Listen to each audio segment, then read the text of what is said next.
rin pala kami kaibigan na nagbebenta ng powder ng mask na ganyan. Introduce mo. Why did you buy it? The first place.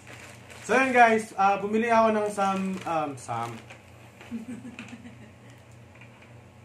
Bumili ako sa my days. Sa my days. I'm gonna share to you yung pwede mga essentials din. So yun guys, ito palang items na pinamili ko sa Shopee. Magagamit siya for biking, yun nga.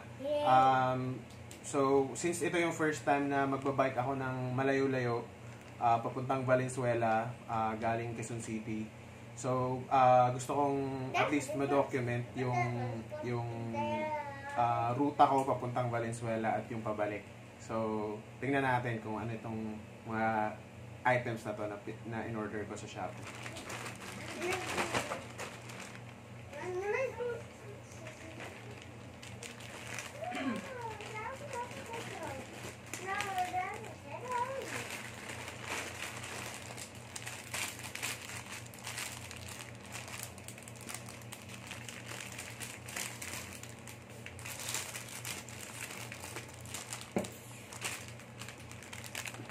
So, yun guys, lagi akong yun guys. So, yung first item natin is, para siyang bonnet. Para siyang bonnet parang mask na rin siya. So, mumurahin lang itong mga pinamili ko kasi hindi naman ako professional. So, yun. Wow, nice. So, mask na siya. Spray muna natin. Yan. Parang mask siya.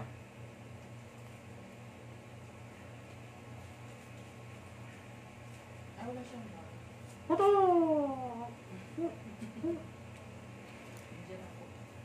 Ayan guys, ninja na ako!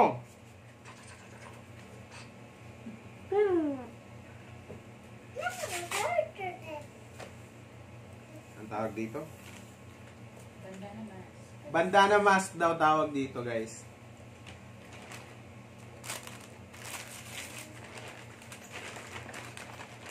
Tadang!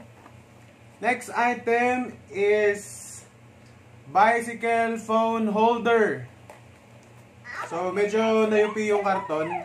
Siguro sa pag-deliver. So disinfect ulit. Tapos tingnan natin ang laman guys.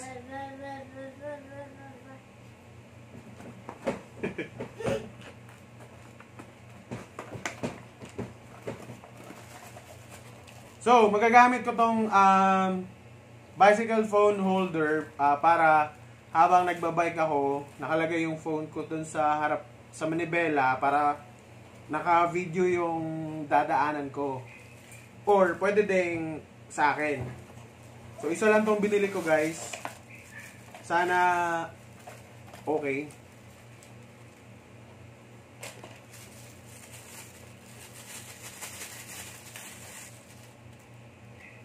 So, yun. Ito yung pinaka parang ano niya, bracket niya sa...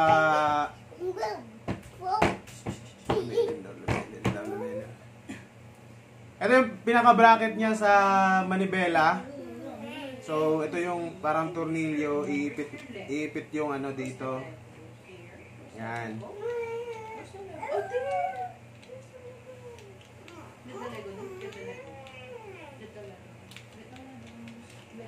Ayan. So, may ano siya, oh. May clamp. Ayan. Tapos, ito yung idikit dito para movable yung pinaka-frame natin. So, yan.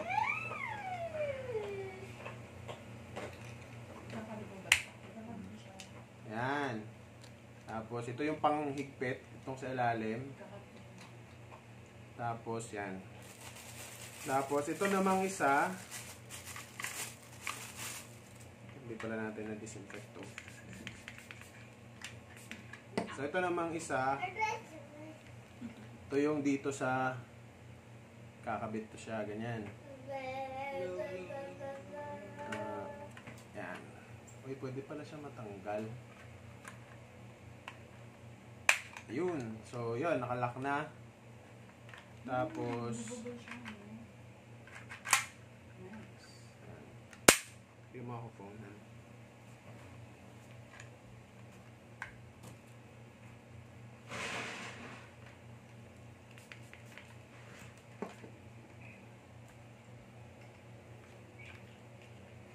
So, ganito siya ilagay. So, hindi ko siya alam paano ilagay.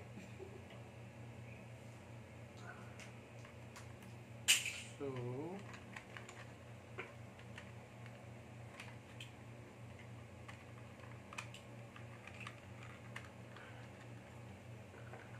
ano siya dito. Tapos, nahihila to eh. Yung baba. Yan. Oh, there.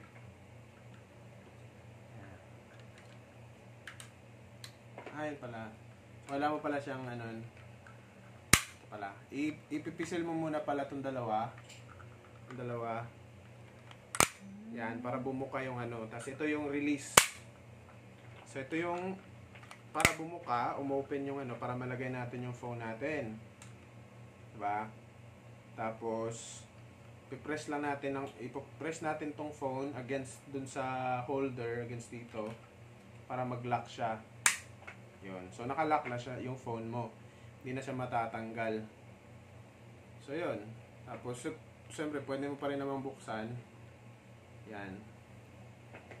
Tapos, tigpitan mo lang dito. Tapos, kabit mo. So, movable na siya kahit saan mo siya iikot ganyan. So, ipapakita ko sa inyo guys mamaya pag naikabit na natin sa bike ko.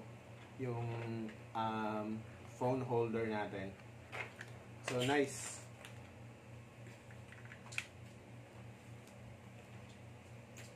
Mura lang siya. Yung price na. Yung price. Hindi, doon na sa ano. Sa baba na lang. Pero parang comment lang kasi parang ano siya, di ba?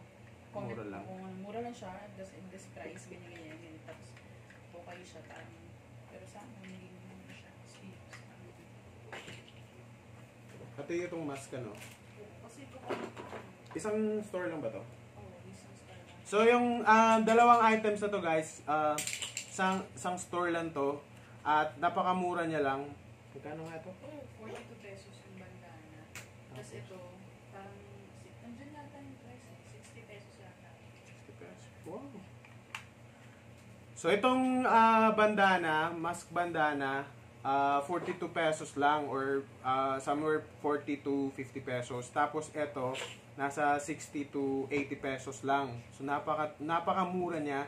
Nung nag-inquire ako sa market, dun sa mga titinda sa mga tabi-tabi, yung mga mga titinda ng accessories sa mga cellphone, yung ganito worth 250 pesos. So yung ganito na holder. So nakipagtawaran pa ako nung una tapos until sabi ko wala pa akong dalang pera kasi parang naisip ko na tumingin na lang sa Lazada. So napakamura niya lang tapos shipping fee nito is 50 to 60 pesos lang. So tipid din somehow, 'di ba?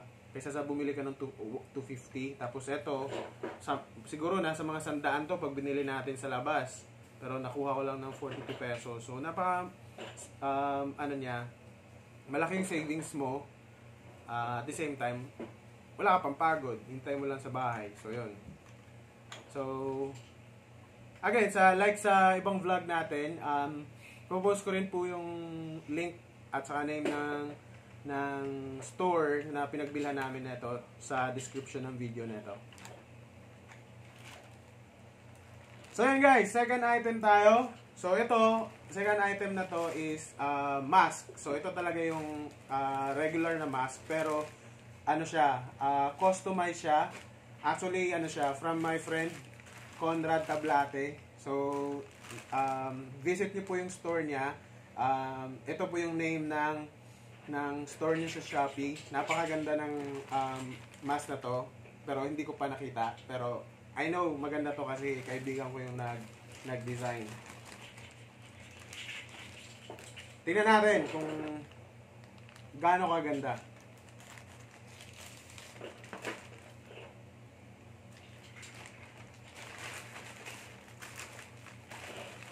Yan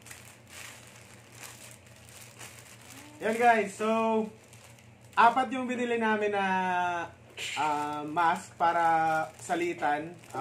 Tigda 2 kami ng misis ko.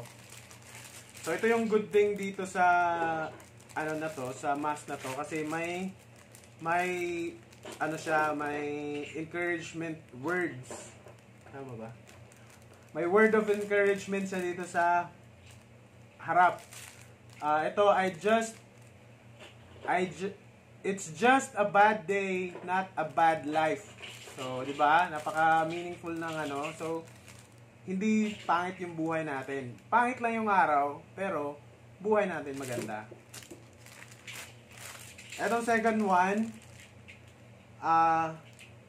tough times never last, though people do. So, ano ibig sabihin?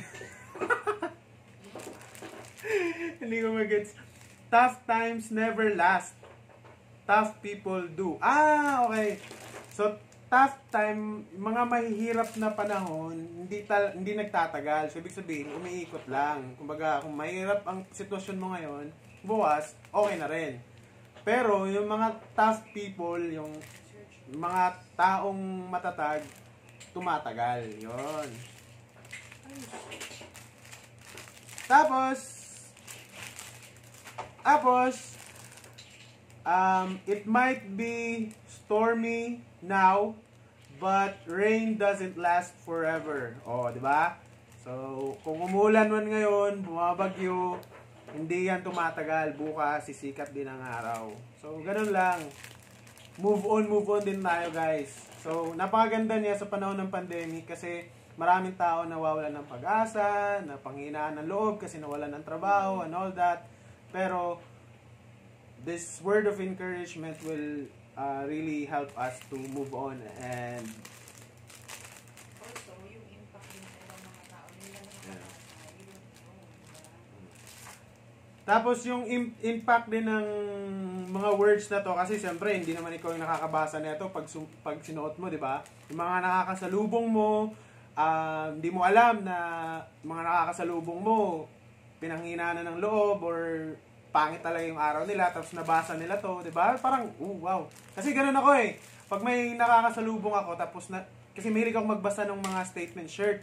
Pag may nabasa ako dun sa shirt nila, at napakaganda nun, at swak na swak sa sitwasyon ko, parang mabubuhayan ka ng loob. Even yung sa ano, di ba? Sa EDSA, may mga nakalagay na mga sign, di ba? May minsan, bad day talaga yung sitwasyon mo, pero dahil nabasa mo yun, parang, okay, naintindihan ko na, di ba? Parang ganun. So, napaka-helpful niya. So, approve, bro. And the fourth one, may special message pa talaga. Alam niya na kami yung umorder. So, thank you, bro. And I think this goes with everyone siguro pag may umorder sa kanya, lalagyan niya ng personal message. So,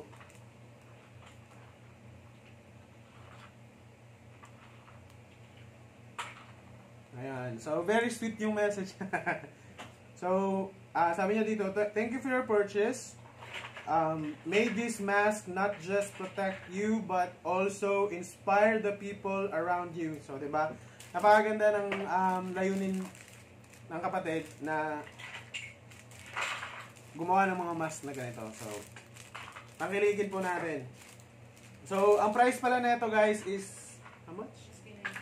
69 pesos lang ang isa, pero sobrang worth it niya kasi washable siya guys, pwede mo yung isuot paulit-ulit at hindi siya nasisira agad kasi yung materials na ginamit is magandang klase talaga. Tapos 3-ply siya guys, yung outer layer niya is makapal. Ha? Hindi ko alam. Basta may tawag sa material na hindi siya natatagusan ng moist. Tapos may pa siya, may absorbent na cloth pa siya sa ilalim. Tapos yung inward na cloth Tapos ano siya, medyo stretchable siya, so hindi siya, tapos garter yung ano niya, yung, ano yun, tito? Yung strap niya, ano, nasa stretch, so, kasya siya sa lahat ng ulo, lalo na sa akin, malaki yung ulo ko. Malaki yung ulo ko, so, pwede to. Try natin. So, ang bango niya, guys. Ang bango. Pinabanguhan to ni Conrad eh. Alcohol siya, guys. Dinisinfect niya pa. So, pwede na natin isuot.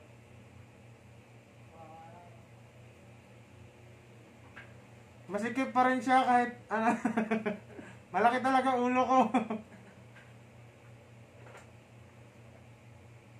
Pero okay to sa mga maraming tao. Ayun. Sakto sa ano? Sakto sa akin. Ayun guys, napakaganda ng mask na to. Visit nyo yung store ni... Anong pangalan? With the lamp light. Ay, with the lamp.